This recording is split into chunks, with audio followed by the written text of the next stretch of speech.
بہت سے منزلیں ہوں گی، بہت سے کارواں ہوں گے، بہت سے منزلیں ہوں گی، بہت سے کارواں ہوں گے، بہارے پھر بھی آئیں گے، نہ جانے ہم کب ہوں گے۔ اسلامی چینل کے چاہنے والوں کو قدرت اللہ مروت کی جانب سے السلام علیکم۔ ناظرین محترم، آج ہم آپ کو ان دو فرشتوں سے ملوانے جا رہے ہیں جو کہ ایک طویل عرصے سے ایک کنویں میں لٹکے اپنے گناہوں کی سزا بھگت رہے ہیں اور قیامت تک جو ہے ان کا مقدر ہے۔ ناظرین گرامی، ہاروت و ماروت دو فرشتوں کے بارے میں اللہ رب العزت نے قرآن مجید کی سورۃ البقرہ میں بھی ذکر فرمایا، جبکہ مختلف احادیث بھی اس واقعے کی سچائی کی گواہی دیتی ہے۔ جبکہ مسلمان محققین میں حافظ ابن کثیر، علامہ سیوطی اور ابن حجر عسقلانی نے بھی اس سر حاصل بحث کی ہے،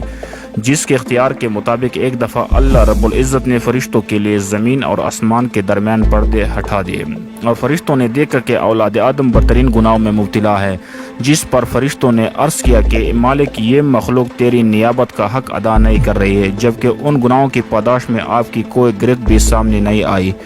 جس پر خالق کائنات نے فرمایا کہ تم میرے سامنے رہتے ہو، جبکہ میرے اور انسانوں کے درمیان ایک حجاب ہے اور ان میں نفس پرستی کا مادہ رکھا گیا، جس کی بدولت ان سے گناہ سرزد ہوتے ہیں۔ فرشتوں کے مطمئن نہ ہونے پر مالک کائنات نے فرمایا کہ اچھا، تم اپنوں میں سے سب سے زیادہ عابد و زاہد اور پرہیزگار دو فرشتوں کا انتخاب کرو،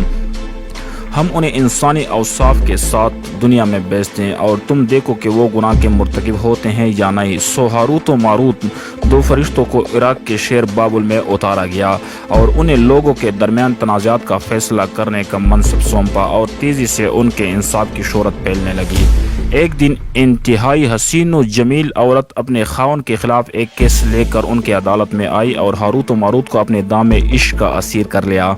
انہوں نے اس کے سامنے خواہش گناہ کا اظہار کیا، جس پر انہوں نے جواب دیا کہ میرا خاوند بہت غیرت مند ہے، اگر تم اسے قتل کر سکو تو تمہاری خواہش کی تکمیل ممکن ہے۔ انہوں نے اس سے انکار کرتے ہوئے کہا کہ یہ گناہ عظیم ہے۔ وہ فتنہ پرور واپس چلی گئی، لیکن ہاروت و ماروت کے دماغ سے نہ نکل سکی اور پھر روایت کے مطابق کچھ عرصہ بعد انہوں نے پھر اس سے اپنی خواہش کا اظہار کیا، جس پر انہوں نے 4 شرطیں رکھی: شراب نوشی، خاوند کا قتل، بت کو سجدہ کرنا اور اسم اعظم کو اس تک منتقل کرنا جس کو پڑھنے کے بعد وہ آسمان پر پہنچ جاتے تھے۔ ان دونوں نے سوچا کہ باقی 3 عظیم گناہوں کے مقابلے میں شراب نوشی قدر ہلکا جرم ہے جو کہ بدقسمتی سے وہ کر گزرے، جبکہ قدرت اللہ مروت جبکہ ہوش و حواس سے بیگانہ ہو کر نہ صرف باقی 3 گناہ بھی کیے بلکہ اس بدکار عورت کے ساتھ زنا کے مرتکب بھی ہوئے۔ ناظرین محترم، یوہی وہ لمحات تھے جب خالق کائنات نے ایک دفعہ پھر درمیانی پردہ ہٹاتے فرشتوں کو ہاروت و ماروت کے اس عمل بد کو دیکھنے کی اجازت دی، جس پر فرشتے نہ صرف حیران رہ گئے بلکہ عرض کی، جس کا مفہوم یہ ہے: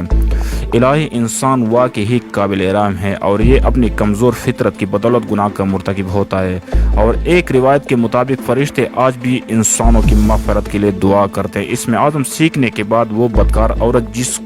کے حسن کو حضرت علی رضی اللہ تعالیٰ عنہ نے زورہ ستارے سے تشبیہ دی ہے، اس میں اعظم کی مدد سے ہاروت و ماروت کے ساتھ آسمان کی طرف روانہ ہوئی، جہاں پر زورہ کو تو اچک لیا گیا جبکہ ہاروت و ماروت کے پر کاٹ کر انہیں زمین پر پھینک دیا۔ ناظرین، حضرت ادریس علیہ السلام کے زمانے میں اتارے جانے والے ہاروت و ماروت کو اس گناہ کے بدلے میں دنیا اور آخرت میں سزا برداشت کرنے کا اختیار دیا گیا، جس پر انہوں نے دنیا کی زندگی کو فانی سمجھتے ہوئے زمین پر ہی سزا بھگتنے کا فیصلہ کیا اور آج وہ بابل کے ایک کنویں میں، جسے جہنم کے ایک گڑھے سے تشبیہ دی گئی، سزا بھگت رہے ہیں۔ جبکہ ایک اور روایت کے مطابق انہیں زمین اور آسمان کے درمیان کسی نامعلوم مقام پر الٹا لٹکا دیا گیا۔ اسلامی چینل کے چاہنے والوں، ویڈیو پسند آنے کی صورت میں دوستوں کے ساتھ شیئر کریں اور ہمیں اپنے آراء سے بھی ضرور آگاہ کریں۔ والسلام۔